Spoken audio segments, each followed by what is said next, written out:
Hello, it's Peter Wright and Kathleen Beauvais in Ontario, Canada, with another episode of the Yakking Show, the show that provides you with a wider range of actionable business ideas and tips than you'll find practically anywhere else on the internet. And don't miss out on our future exciting guests. Sign up for our weekly newsletter on our website, theyakkingshow.com. First, let me introduce co host Kathleen from down the road in Waterloo, Ontario. Hi, Kathleen. How are we doing today? I'm doing great, Peter. Thank you. And thank you all so very much for tuning into our show. We so appreciate you and we love reading your comments. So please keep those coming. And if anyone is interested in being a guest on our show, please visit us at theyakkingshow.com. Click on the contacts tab where you will find a short application form. We would love to hear from you. And as Peter mentioned, we do have another special guest with us today. His name is Peter Christian, coming to us from Tampa, Florida. Hello, Peter. How are you? I'm well. How are you doing today? Pretty Excellent. good. Great. Now, Peter Christian is a speaker, Amazon best-selling author, and business management consultant with over 40 years of professional experience. He will be speaking to us today about some of his achievements, how he was able to make them happen, and more importantly, how this information can help you. So first, Peter, can you tell us a little bit about your background and what led you to move from the corporate executive management into the consulting world? Okay. Well, I started as an engineer, started working at Air Products and Chemicals, spent about 2 years there, and then left and went to Crayola Corporation, where I spent 17 years, starting as an engineer, wound up a director in various disciplines, including quality, operations, research, and development. When that time was due, and that happens in large corporations through a variety of things. People who do a great job and are very dedicated to their company, all of a sudden there's a change in management personnel, and the new people come in who want their own people, who they feel more comfortable with for whatever reason, and changes are made. Well, that kind of happened with me. So there was a parting of the ways between myself and the folks at Crayola, who I still have a very high regard for. It's a great company. But as I was looking for what to next, the person who was advising me on career opportunities said, you know, you did a lot of consulting when you were at Crayola, believe it or not. Why don't you consider your hand at doing that? Now, I had considered that coming out of college. I had a job offer from Price Waterhouse at the time to be a consultant, and I thought, I'm just coming out of school. I really don't know all that much other than what I learned in books and so forth. So for me to go and sit with somebody 20 years my senior and tell them what they should or shouldn't be doing, it seems kind of like a stretch to me. Well, after having about 20 years of practical experience in the corporate world, I felt that I was ready to do that, and I did. So I got involved in consulting first through Lehigh University in Bethlehem, Pennsylvania, and then through that started my own organization with 5 partners and got into, as you said, business consulting, and have basically done that ever since. Mm-hmm. Wow, very good, very good. So, Peter, I know that you had tremendous success at Crayola, and I think you achieved 700% growth in your time there. So, how did you do that? That is That's huge growth. phenomenal. Well, it wasn't just I will be honest with you and your audience. It was a number of people who all pitched together and worked hard and helped the company to grow through some interesting times. Because you might say, well, who are the competitors for Crayola? I can't think of another company that's really in the children's art market. Well, that's pretty much true. But during my stay there, this little thing called video games and computers and the internet showed up. And all of a sudden, we were competing for children's leisure time. Mm-hmm. Okay. So we had to come up with a strategy on how to compete with basically what was a non-traditional competitor. And we did. We targeted children 4 to 12, which was our main audience, okay, because that's where children are growing. They're using their imaginations, which was great for our type of product. You put a marker or a crayon or a paintbrush in a kid's hands and turn them to it, and they can come up with all sorts of interesting ideas. Mm-hmm. So we focused on that. We didn't try to compete with the video games and the internet, but what we did is we tried to work along with them to say, when you're tired of playing that game, sit down and use your imagination. Don't let it be somebody else's. And it was very, very successful. In addition, we also started to vertically integrate some of our operations, which we had contracted outside. So we got more control of them and made them work better and more efficiently and more profitably. So it was a variety of different things by myself and a number of people. But as you pointed out, it was a pretty phenomenal growth. 700% is a pretty good number. That's for sure. And now, of course, I've got to jump in quick. Crayola has another target market, and that's adults with adult coloring books, which is quite a craze, right? Yes. Well, even at the time we were in the adult market, we owned a company called Liquitex. It was permanent pigments when Okay. Crayola bought it, and they competed with Grumbacher and Winsor and Newton and companies along that lines. Well, eventually the company decided to get out of that. Like I said, when we went to the 4 to 12-year-old market, watercolors and acrylics and so forth were not in the picture. So unfortunately, Crayola sold that business, but we worked in that as well. But they're kind of seeping back into the adult market. People like me that get a little older, we need coloring books again, I guess. Yeah. Good one. Back to Kathleen. So, Peter, in your consulting, you help businesses in many different disciplines, including project management, operational strategic planning, and many others. How did you acquire your expertise in so many areas, which is, to me, phenomenal? Well, first of all, Crayola gave me the opportunity to get involved in a lot of things outside of my job description. So I worked with finance people, I worked with quality people, I worked with sales and marketing, even though I wasn't one of them. And I got to learn a lot of different aspects about the business and how they all interconnect and how one thing influences the other and so forth. I was also able to take coursework, which I did in a variety of different things. So there was ongoing education other than getting another degree, but CEU type of coursework and so forth. So I took the advantage of those opportunities. And when things cropped up, I was there to volunteer and say, yeah, I'll get involved in that. I'll try that, or I'll take that over. So those opportunities gave me that breadth of experience, particularly throughout the corporation and how things work. So then when I went into the consulting world, it was a pretty easy move to now look at other companies and know what was going on in one place and how it was impacting another and so forth. And I think that made for a very successful bridge over to the consulting world and made me confident then that I could talk to the people who were now 20 years my senior or maybe the same age as me with confidence and to prove to them that I had done stuff. That's what people want to see. They want to see what you've accomplished before they're ready to turn over the keys to you, so to speak. So it was that opportunity that I had at Crayola that I took advantage of. And hopefully other people that are listening who have that opportunity will take advantage of it as well. It's a great thing. It allows you to do a lot of different things. Yes, I think Right. you're right. I think that is a very important message for anyone listening, is that especially if you're in the corporate world and they offer you these types of opportunities, courses, because they usually pay for them or subsidize them for sure. I mean, it's something that you can learn while you're working.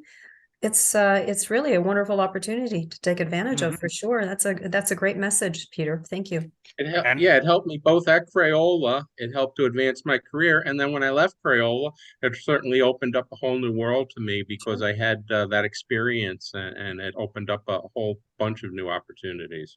Absolutely. And that's the second important lesson you're giving our audience, and I've experienced this myself when I was in the corporate world, that people say, well, you go and work on your own, it's risky. I want the security of working for a big company. And I saw casualties when I was in the corporate world in a merger between two large groups, and managing directors, as we called them over there, and chief engineers with 20, 30 years experience were suddenly, they didn't fit the new mold and suddenly said, off you go. So if you can learn as you did and then turn it into your advantage when you do leave, so much the better. Right. So Peter, that leads me to something I've always struggled with, and I wanted to ask you that in my experience in the corporate world many years ago, and even my own company dealing with other businesses, inertia is a huge problem when you're trying to introduce change. And I know one of the things you do is introduce continuous improvement programs. So how do you overcome that inertia? You know the story, well, we've always done it this way. How do you get around that one?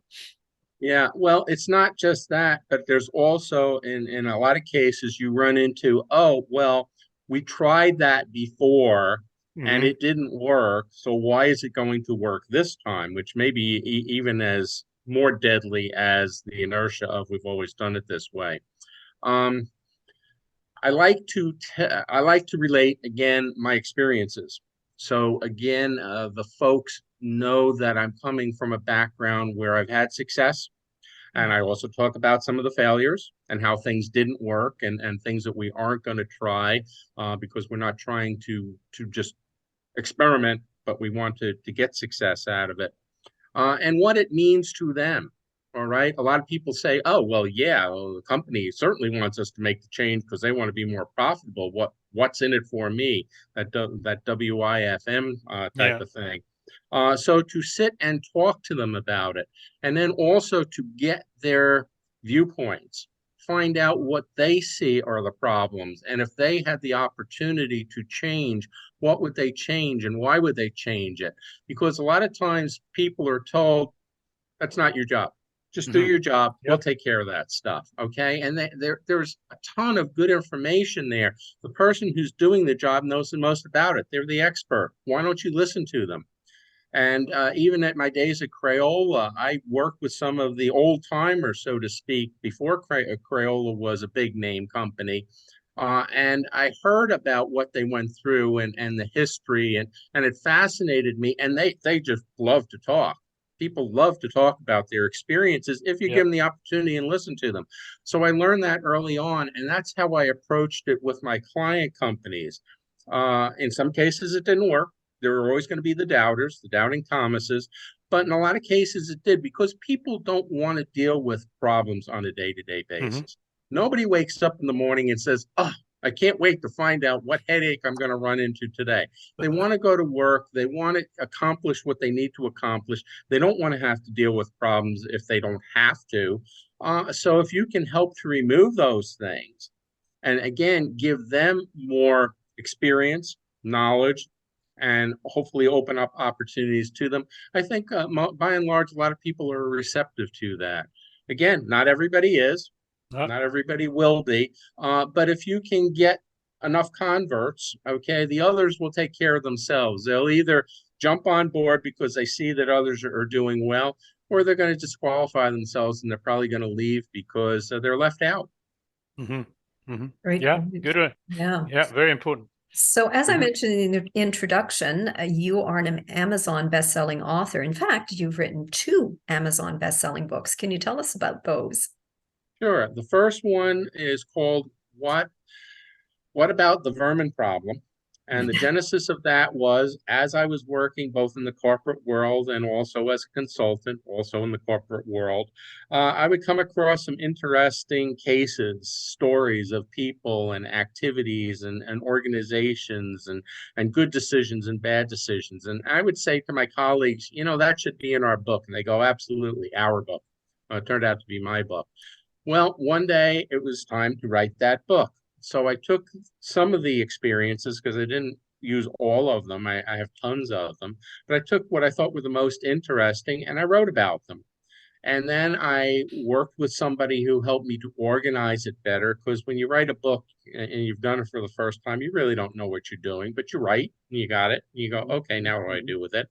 And she helped me to organize it into a better collection that dealt with very good experiences, not so good experiences, and some very bad, where companies either succeeded very, very well or they fell on their face because they made bad choices. And that's what this is about.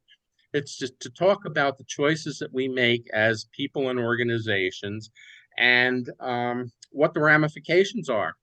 And I always like to say there's a very fine line between being very successful and being not successful, depending on the choice that you make. And Mm-hmm. we make them every day, all right, for whatever reason. So it's to point out to people what choices to make. There are a variety of different sections in there, like commitment. You had talked about, inertia in companies. Well, some of that is the lack of commitment. People Mhm. say, I want to change, but when you present them with what they need to change, they go, oh, wait a minute, I don't want to go there.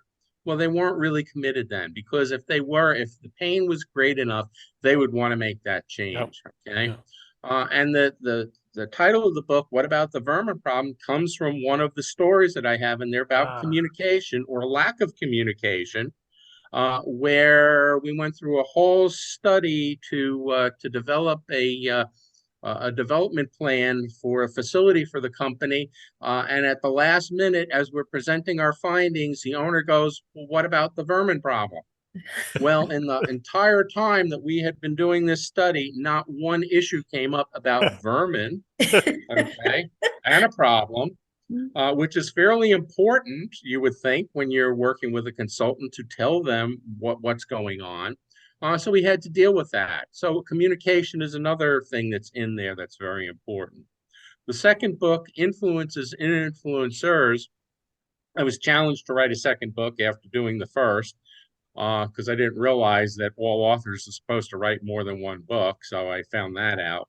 Uh, and I thought about it for a bit and said, well, I've talked about choices. Well, what causes you to make the choices?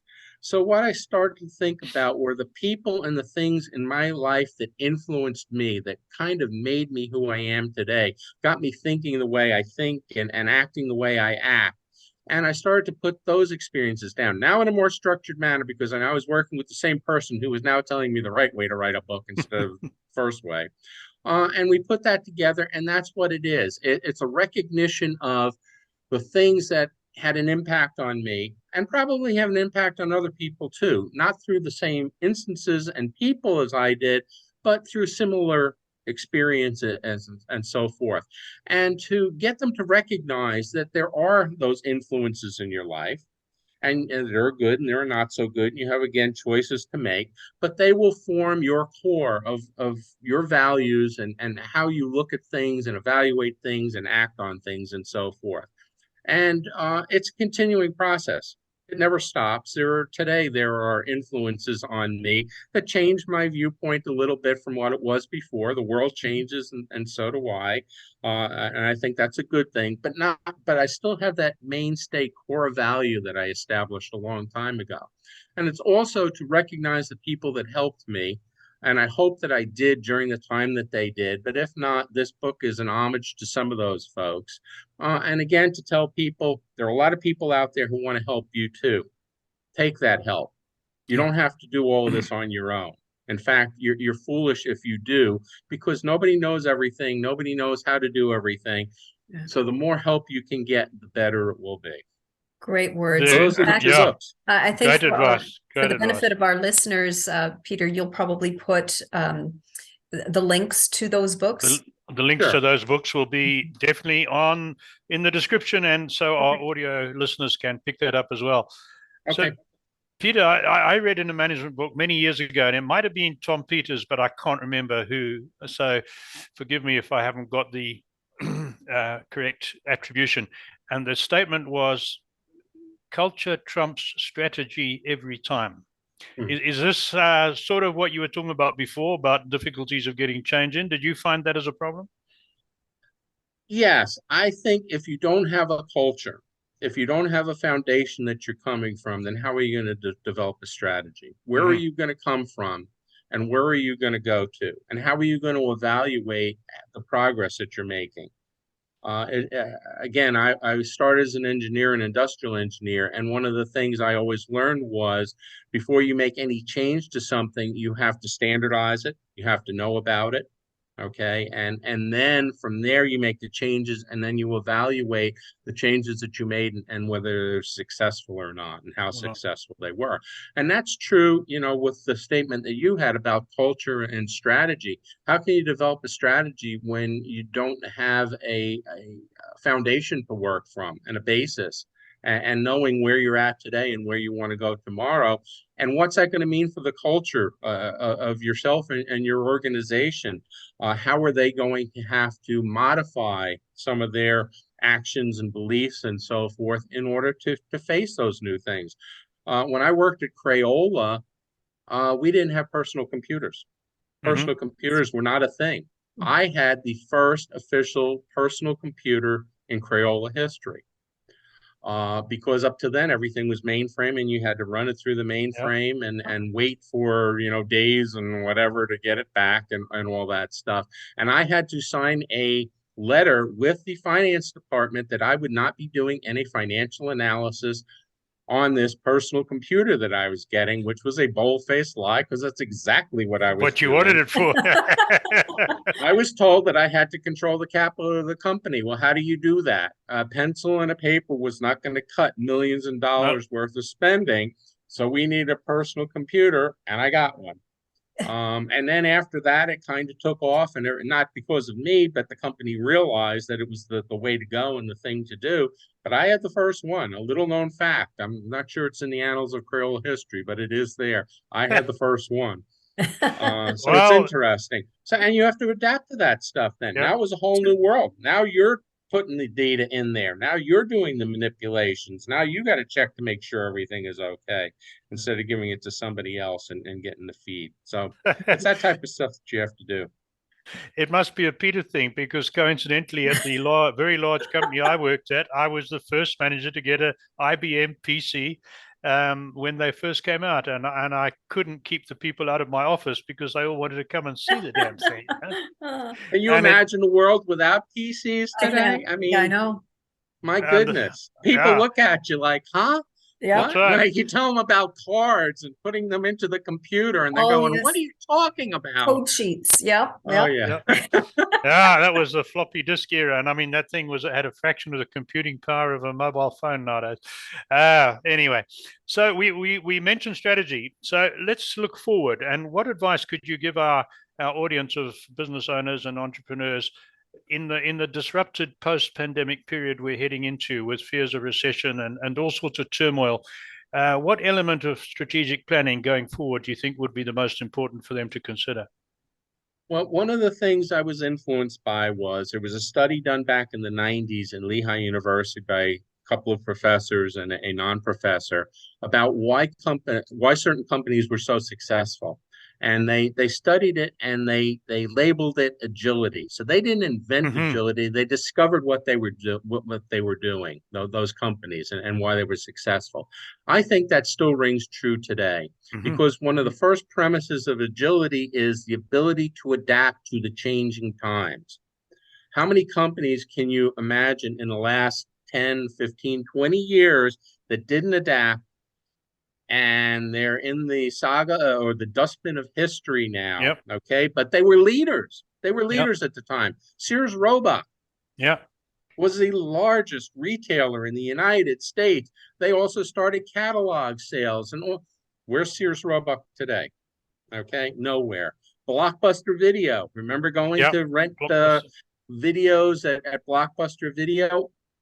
No more Blockbuster Video today.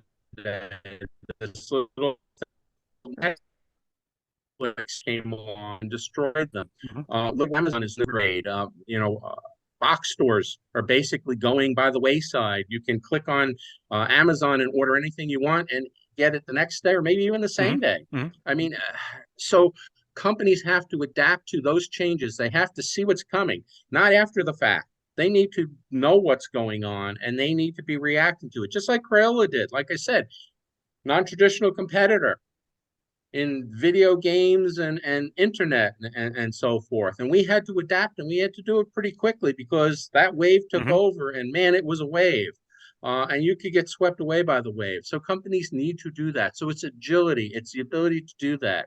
Other principles are utilizing your people and depending on your people and training your people. Don't just have them sit there taking commands and doing stuff by rote. You want them thinking, you want them active, and you want them thinking about their jobs, like we talked about with continuous improvement and making changes. Get the people who are doing it to make the changes. Describe to them what the problem is and say, here it is. What do you think? Right. That type of stuff. So it's that type of thing that companies need to be doing. They need to be doing it all the time. maybe even more so now because Hmm. change is happening so rapidly. But I think throughout history that's necessary, because again, you can look back at the annals and see great companies that don't exist anymore, Yeah. that Right, were the leaders at one time, and you would think, oh, they're going to be around forever. Nah, wrong. right. They Yeah. Exactly. aren't. They aren't. Yeah. So what is the most common management problem that you find when you're called in to help a client? Is there one? Uh, there are, let's start with the three-letter word ego. Mhm. That's a big one Yeah. because when you go in, if the manager you're talking to or the executive is the problem and you're trying to tell them and they have a big ego, they don't want to admit that it's That's their right. fault that something's going on.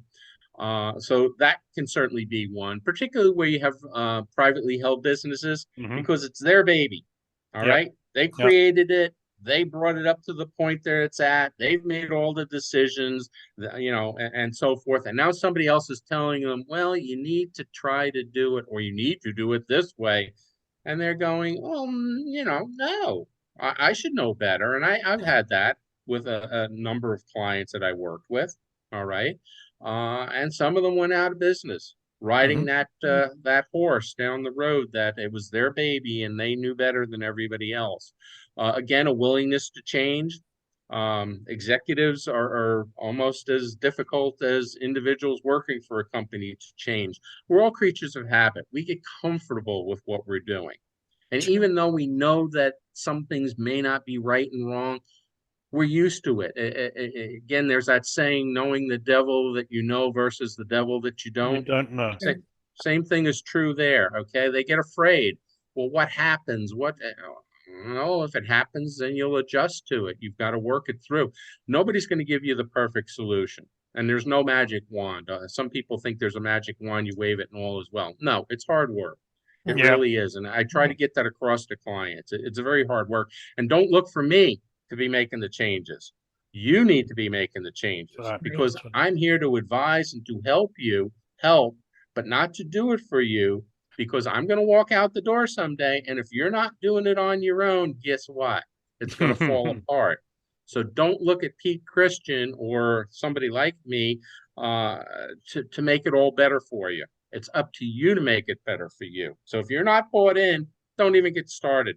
Save your time, save your energy, save your money, save your worries and everything else, and maybe you'll make it, and then again maybe you won't. That's up to you. Again, we all have choices to make. So Right. Yeah. I Good would say one. there's a number of things. There was more than one, but it starts with ego. I think is a Thank big you. Yeah. one. That's a good, I yeah, think you're right there. that's an So important. we're getting close to the end of our time, and as one, I've got to ask you. We ask all our successful guests this one.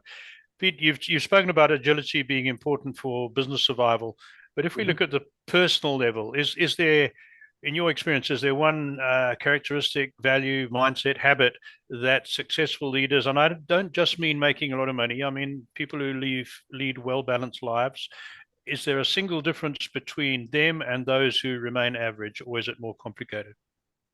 I think that just it's funny. I was just writing about that. I wrote an article on success today. It's the next article that'll be coming out, and about people that are successful versus not. And the ones who are, they have confidence in themselves and their decisions. Not everybody does. They're No. always questioning their decisions. There's perseverance. All Yeah. right. Mhm. When they hit the bump in the road, guess what? They go around it or they go over it, but they don't stop and go, oh, I can't go any further because there's this bump in the road and I've got to stop. Okay. When things go wrong, and they will in everybody's life and in every way, shape, or form, it doesn't stop them. They go, oh, that's one more thing I have to overcome. Okay, I got that out of the way. Now I can continue doing what I'm doing. I think those types of things. All right. Uh, Hmm. and the people who are very successful, I watch shows on TV, on History Channel, about the things that made America great, whether it's food or industry or toys or whatever. And you notice a lot of those people, they started not at the top of their game. Right. In fact, a lot of them lost their jobs or they had failed at something else, but they had something in mind and they didn't let go of it. They were determined and they knew that what they were thinking about was right. They might not know the right way to get there, but they were determined to. And John D. Rockefeller was one. Andrew Carnegie was another one. You can go down again the line of history of successful people. They all had failures in their life. And guess what? It didn't stop them. They kept going. Right. And that's why they were successful. And that's why we hear their names today. And that's why they write books about them and so forth. Not everybody is like that. That's just the way it is. But the successful ones are. Thanks, Well, Peter. Thank That's you. really good. We are running low on time. How do people contact you? 3 ways. One, I have a profile on LinkedIn. So if you look for Peter Christian and dig me out from the other Peter Christians, somewhat common name, author, speaker, adjunct professor, you can find me. You can email me at PH, which are my initials, Christian, the number 53 at gmail.com. And then you had asked about my book. You can find more about it on my website, which is Pete. So leave the R off, PeteChristianBooks.com.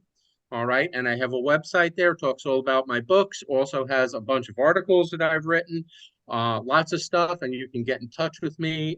There's a place where you can send me a note and we can correspond, or you can go through the others through LinkedIn if you want to connect, or through my email if you want to email back and forth. So any one of those 3.